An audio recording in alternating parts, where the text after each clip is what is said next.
কথায় আছে না, কোনো কাজে যদি একবার ঢিলেমি পড়ে যায় সেই কাজটা আর হতেই চায় না। যেমন কাল করব করতে থাকলে সেটা কালই খেয়ে ফেলে, সেই হয়েছে আমার অবস্থা। পুরীর ভ্লগের প্রথম পার্টটা তো অনেক দিন আগেই তোমাদের সাথে শেয়ার করেছি, সেকেন্ড পার্টটা করব করে আর করাই হচ্ছিল না। তো পুরীর প্রথম দিন আমি গিয়েছিলাম মন্দিরে, সেটা যদি না দেখে দেখো প্রথম পার্টটা একবার দেখে নিও। আর এখানে কত সুন্দর কীর্তন হচ্ছিল দেখো। তো একটু প্রথম পার্টের অংশ তোমাদের সাথে শেয়ার করলাম, এরপরে আমি তোমাদের সাথে শেয়ার করবো সেকেন্ড পার্ট। আর পুরীর দ্বিতীয় দিন আমরা সকালবেলা ঘুম থেকে উঠে বেরিয়ে পড়েছিলাম সমুদ্রে যাব বলে। পুরীতে যাব আর সমুদ্রে স্নান করব না, এটা তো হতেই পারে না। আমার তো গতকাল থেকে মনটা ছটফট করছিল যে কখন সমুদ্রে গিয়ে স্নান করব। তো সেকেন্ড দিন আমরা চলে এসেছিলাম সকালবেলা ঘুম থেকে উঠে, আর এখানে এসেই কিন্তু আমরা ব্রেকফাস্ট করেছিলাম। সামনে এখানে প্রচুর বাইরেও তোমরা খেতে পারবে, বাট যেহেতু প্রচণ্ড গরম, আমাদের সাথে ছোট বেবিও ছিল, তাই আমরা এখানে একটা রেস্টুরেন্টে ঢুকেছিলাম। খাওয়া দাওয়া করে এখানে যে ছাতাগুলো, এগুলো কিন্তু ভাড়া পাওয়া যায় 100 টাকা 200 টাকা, এরকম অনেক রকম বার্গেটিং করে নিতে হয়। আর তার সাথে মানে অ্যাকচুয়ালি চেয়ারগুলোই ভাড়া দেয়।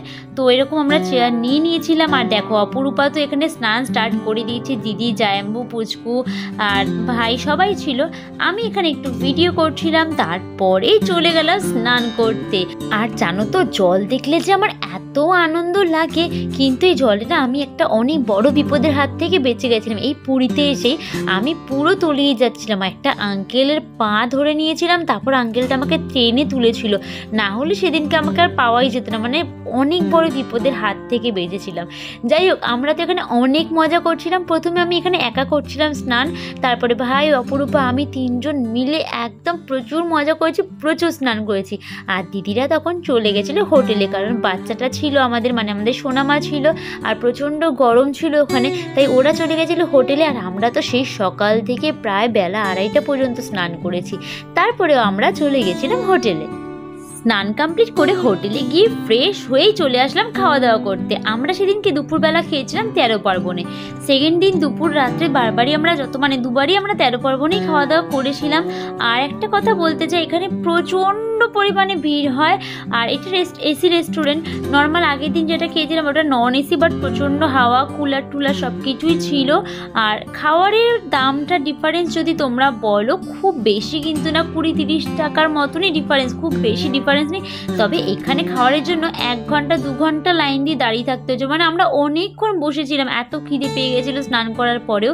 যাই হোক, এই ছিল খাওয়ারের কোয়ালিটি ঠিকঠাকই ছিল। তবে তোমরা যদি চাও বাইরের যে কোনো রেস্টুরেন্ট থেকে ওখানে খেতে পারো, মানে যে কোনো বলছে যেগুলো একটু মোটামুটি ভালো আছে খেতে পারো।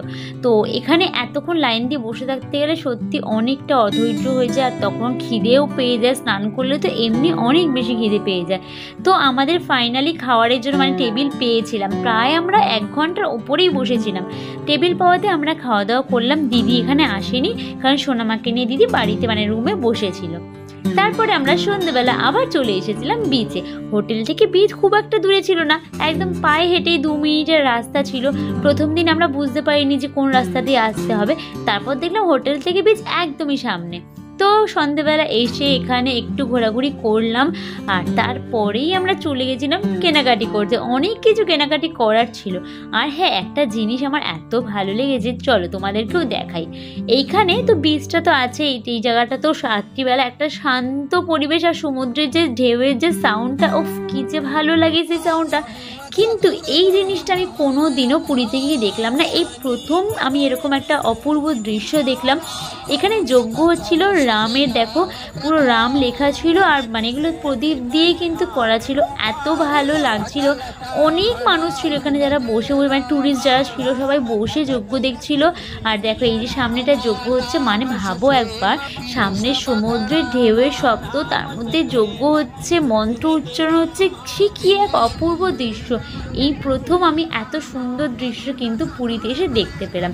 আর আমি পুরী কতবার এসেছি, অনেকবার, গুণে শেষ করতে পারবো না। আসলে আমাদের ডান্সের প্রোগ্রাম থাকে, তো প্রচুরবার পুরীতে যাওয়া হয়। হ্যাঁ, তবে মন্দিরে কিন্তু বেশিবার যাওয়া হয়নি। মন্দিরে ওই 4-5 বারের মতন হয়তো গেছি, তবে সমুদ্রে প্রচুর গেছি। মানে যখনই আসি আমি তো সমুদ্রের ধারে, বিচের ধারেই যে হোটেলগুলো থাকে সেখানেই থাকা হয়।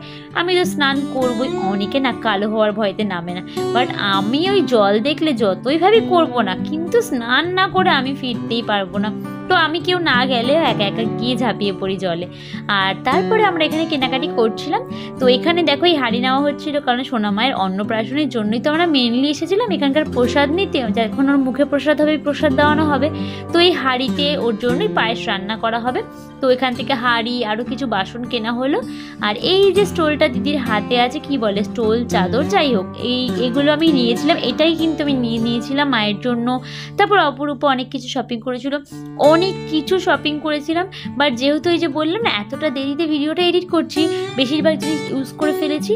আর যেগুলো সবাইকে দেওয়ার জন্য কিনেছিলাম সেগুলো তো সবাইকে দিয়ে দিয়েছি। আর গামছাও নিয়ে গেছিলাম অনেকগুলো। পুরীতে আসলে না এখানে এই যে শার্টগুলো তোমরা দেখতে পাবে, মানে গেঞ্জিগুলো সব পুরীর মানে ছবি আঁকা থাকে, জগন্নাথ দেবের ছবি আঁকা থাকে, এগুলো প্রচুর পাওয়া যায়। সবাই এগুলো গিফট করার জন্য নেয়। তো আমরা স্টোল নিয়েছিলাম, গামছা নিয়েছিলাম, ব্যাগ নিয়েছিলাম, এই সমস্ত জিনিসই মেনলি কেনাকাটি করেছিলাম। আর এখানে বিচের ধারে সন্ধ্যাবেলা তো পুরো মার্কেট বসে। এই ব্যাগগুলো এগুলো কাছে আগেও আছে, মানে এতবার আসা হয় শপিং তো করাই হয়। তো এবারও সেই সেম জিনিসই কেনাকাটি করা হয়েছে। আর এখানে ঠাকুরের যে ফটোগুলো প্রত্যেকবার মনে হয় কি সব নিয়ে চলে যায়, বাট এই ফটোগুলো না নিয়ে আসা খুব প্রবলেম জানো তো। ট্রেনে করে যেহেতু আসছি তো ভেঙে যাওয়ার একটা ভয় থাকে।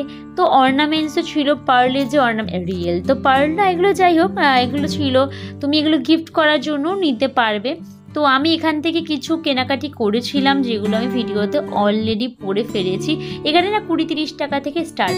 আর এই যে পেছনে জগন্নাথ দেবগুলো দেখতে পাচ্ছ, আমি এরকম ফটো নিয়ে এসেছিলাম গিফট করার জন্য। ওই যে কালোর মধ্যে যেটা থাকে সেটা, এটা আমার ঘরেও নর্মালি আছে। আর সবাইকে গিফট করেছিলাম। ভাই এখান থেকে বালা কিনলো, অনেক কিছু সবাই কেনাকাটি করেছি। আর দেখো সত্যি বলতে কোথাও গেলে না এই কেনাকাটির ব্যাপারটা থেকেই থাকে, বিশেষ করে আমাদের মেয়েদের। যাই হোক কেনাকাটি করেই হোটেলে গিয়ে ঘুমিয়ে পড়েছিলাম। আর পরের দিন ছিল আমাদের ট্রেন। পরের দিনে সকালে একটু বেরিয়েছিলাম, বিচের ধারে ঘোরাঘুরি করে চলে এসেছিলাম। আর আমি আর প্রথম দিন যাওয়ার দিন এত ঠান্ডা লাগছিল, তাই পরের দিন আমি এই স্টোলটা কিনেছিলাম, এটাকেই গায়ে দিয়ে নিয়ে বসেছি। প্রচণ্ড ঠান্ডা লাগছিল ট্রেনে। তো বারবার বলছিলাম আমরা এসিটা একটু কমাতে, যেহেতু বাচ্চা আছে। আর তারপরে কি ট্রেনে উঠে ঘুম, খাওয়া দাওয়া, একের পর এক খাওয়ার তো চলেই আসে। তোমরা তো জানোই জনশতাব্দী, তারপর বন্দে ভারত, এগুলোতে না খাওয়ার খেতে খেতে আর ঘুম হয়ই না। ওই যাই হোক খেতে খেতে চলে আসলাম। দেন চলে আসলাম বাড়িতে। বাড়ি আস্তে আস্তে অনেকটাই রাত হয়ে গেছিল। যাই হোক আজকের ব্লগটা যদি তোমাদের ভালো লেগে থাকে, প্লিজ তোমরা ফার্স্ট ব্লগটা পুরো দেখে এসো একবার গিয়ে আমার চ্যানেলে। আর ভিডিওটা ভালো লাগলে একটা লাইক করে দিও। চ্যানেলে নতুন হলে চ্যানেলটা সাবস্ক্রাইব করে বেল আইকনে প্রেস করে দিও, যাতে নেক্সট দিনে ভিডিও আসলে তোমাদের কাছে নোটিফিকেশন সবার আগে পৌঁছে যায়। সবাই ভালো থেকো, সুস্থ থেকো। দেখা হচ্ছে নতুন কোনো ভিডিওর সাথে। Bye bye.